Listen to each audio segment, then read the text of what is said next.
Hey, Chris from the Mighty Decibel here. This episode, we're going to be doing another top 10 list, specifically looking at 70s hard rock live albums. So, as you all know, the 70s are renowned for their live albums, so lots to talk about here. So, let's get right into it. Okay, we're going to cheat right off the bat. A couple of things. One, we're going to have a tie at number 10, so it's really top 11. And our first number 10, we're actually going to take two of their live albums from the 70s and put them together. We're talking about Kiss Alive 1 and Alive 2.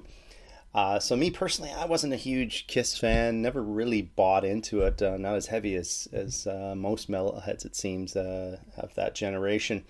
But you got to admit, when you extract all the good stuff from these two albums, put them together, you got one wailing live album.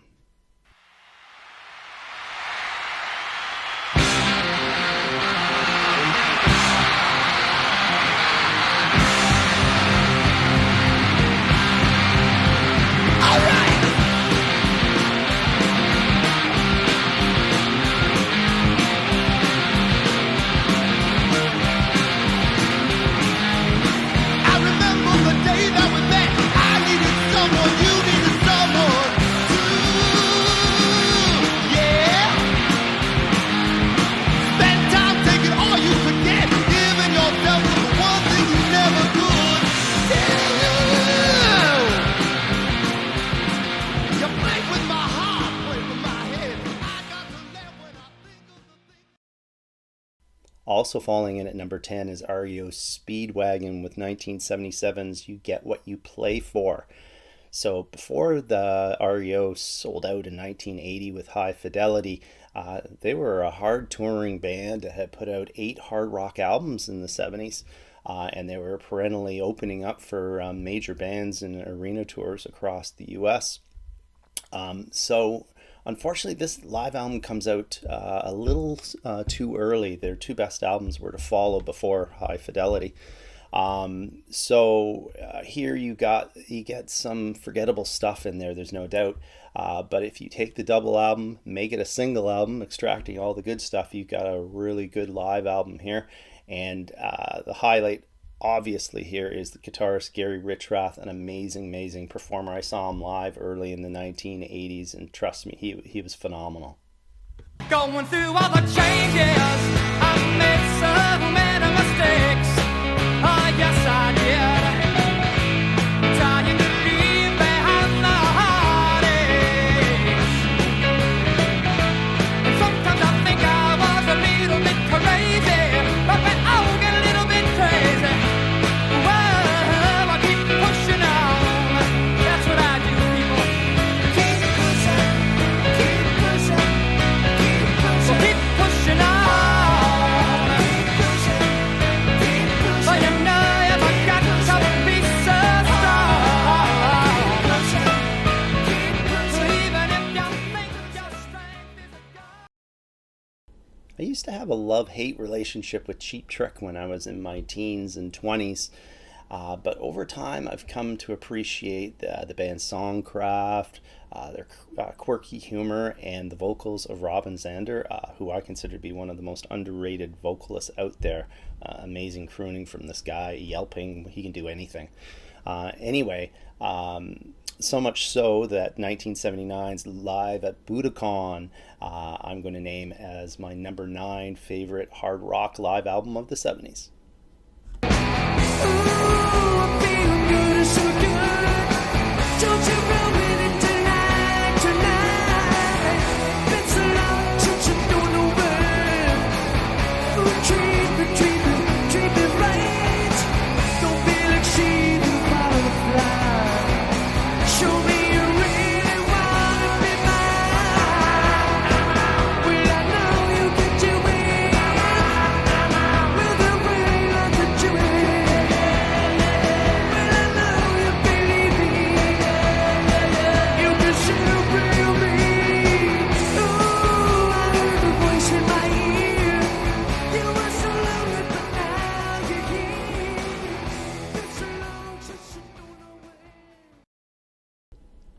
Merchants' Status Quo land at number 8 on our list with their 1977 live album.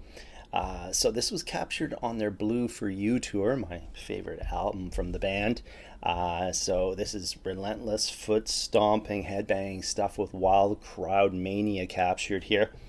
However, I always found that I pulled away from this album a little bit because of the muddied sound. I actually prefer the studio stuff, the sound more than this live album.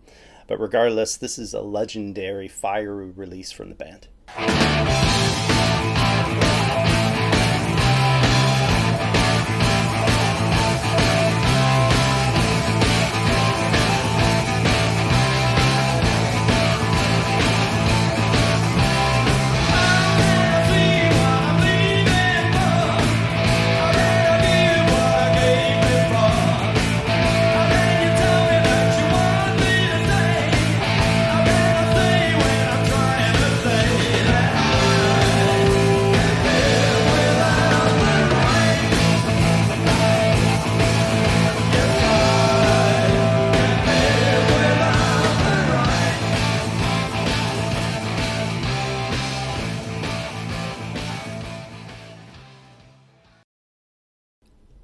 At number 7, we have Frank Marino and Mahogany Rush with their live album from 1978.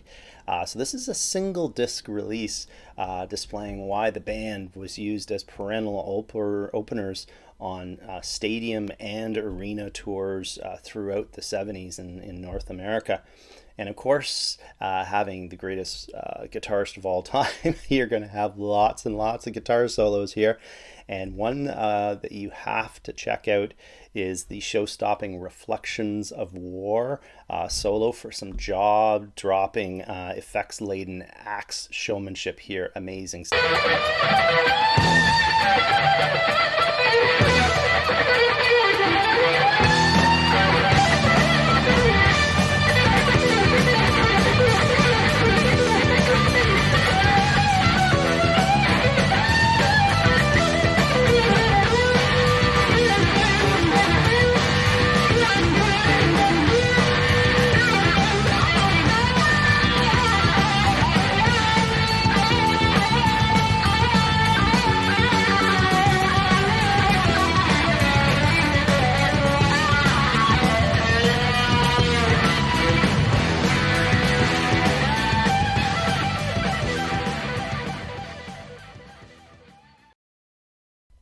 Thin Lizzy's Live and Dangerous from 1978 grabs the number 6 spot on our list. Many people considering this a classic, which I also do.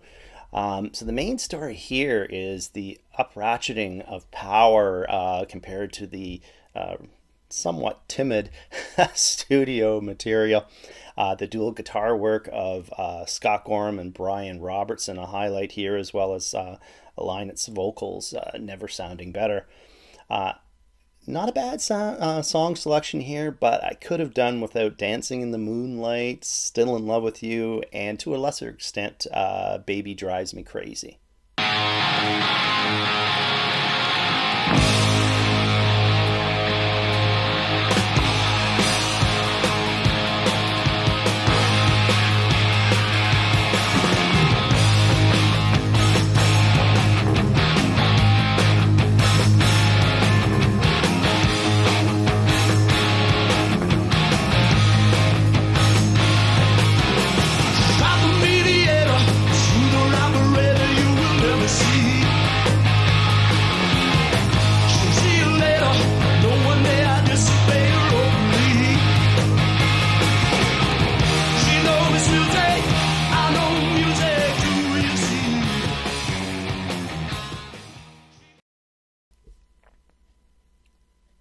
Coming in at number 5, we have ACCDC in Full Flight with 1978's If You Want Blood, You've Got It. So first things first, it's great to have a live album with Bon Scott singing. But one major setback here, it's only a single album. This easily could have been a double album. Imagine if they'd taken some more stuff off Let There Be Rock and Powerage, then this would be competing up there with the biggies at number 1 or number 2. Regardless, this is a joyous celebration of inebriated rock and roll. Coming in at number 4 is Rush, All the World's a Stage from 1976. So this was recorded in my native Toronto. So this covers material from their debut, Rush, all the way through to 2112. So this is captures the band at their heaviest here, just before keyboards started creeping in the next album out. So what stands out here, crystal clear production, and you can hear the instruments perfectly here, and of course you get the masters at their craft at work, so always good to have clarity. I still remember this day. I don't know if I'm the only one who has it, but I've got an original vinyl copy of this that has 2 side 2s. So I rarely got to hear side 3 until the CD age. What you own is your own kingdom. What you do is your own glory. What you love is your own power. What you live is your own story. In your head is the answer. Let it guide you along. Let your heart be the anchor and the beat of your soul.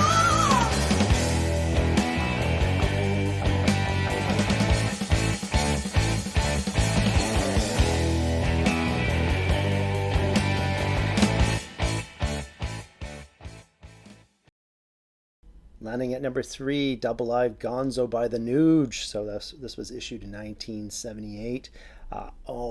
This could have been even higher up on my list, but one glaring mistake was made here. Again, song selection. For Lord's sake, there's a 16-minute version of Hibernation that did not need to be there, and there is not one free-for-all track. This could have been right up there, challenging number 1 if it had better song selection. But regardless, Double Live Gonzo perfectly captures a new concert experience. You got loads of drug and booze-addled kids yelling and Nuge yelling back and energy flying back and forth and going up, up, up until the end when he jumps off the speakers.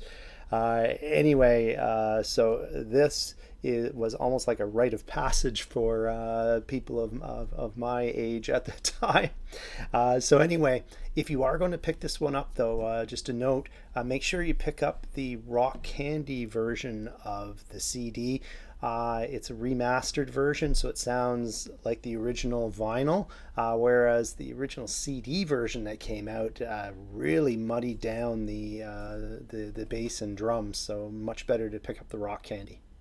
Oh yeah. Yes, I do believe we're gonna make ourselves a nice recording tonight, baby. God damn.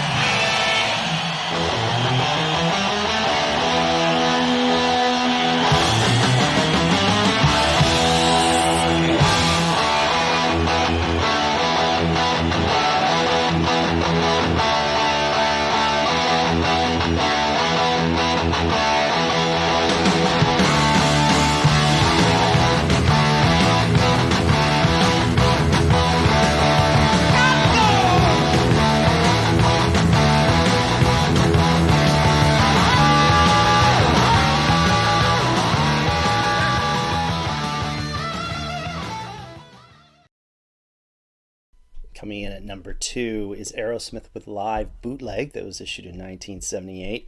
Lots of people seem to complain about this album, saying that it's rough and ramshackle.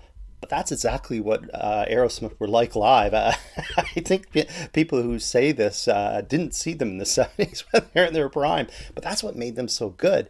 You could actually visualize Tyler spinning his scarf, almost falling off the stage.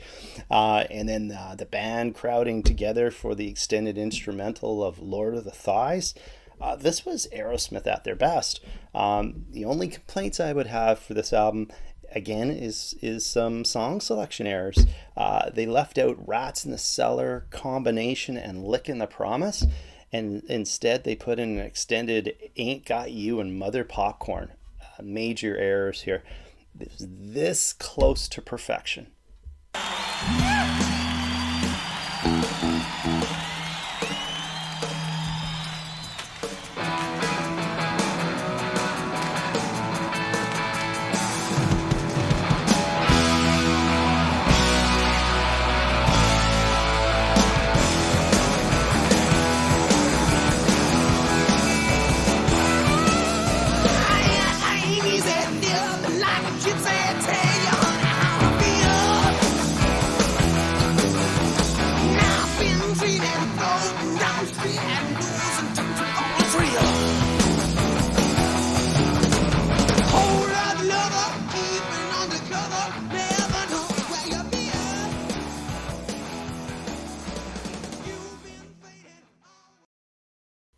We do reach perfection though at number 1. It's UFO with Strangers in the Night from 1979. So no other hard rock release contained the crucial live album elements in such obvious display here. It's a double album. It's improved sound compared to the studio versions. Great band performance and perfect song selection. So here the songs just jump to life, excitement and energy palpable from the band and from the crowd. You can feel the energy passing back and forth between them.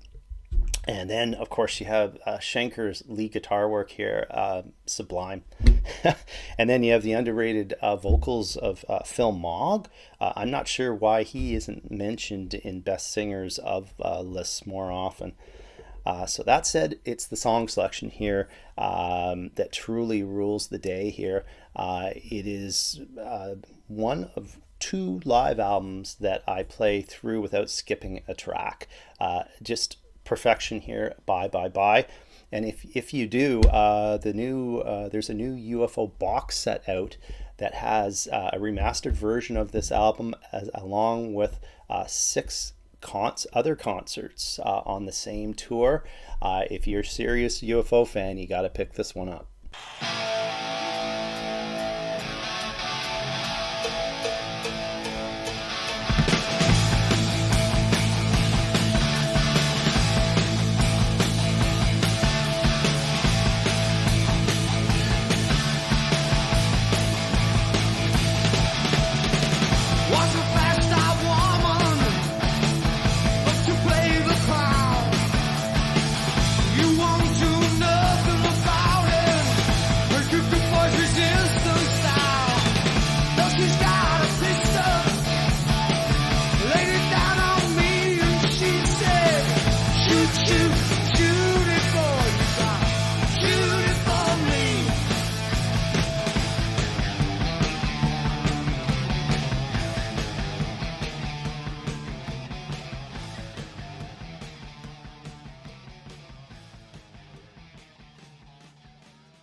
There you have it. UFO, the Strangers in the Night, our number 1 70s live hard rock album. Thanks for watching and listening. And remember to check in on Monday for our next New Release Monday podcast, where we're going to be looking at hard and heavy releases from January and February of 2021. And between then, check out our website, www.themightydecibel.com. Have a great one.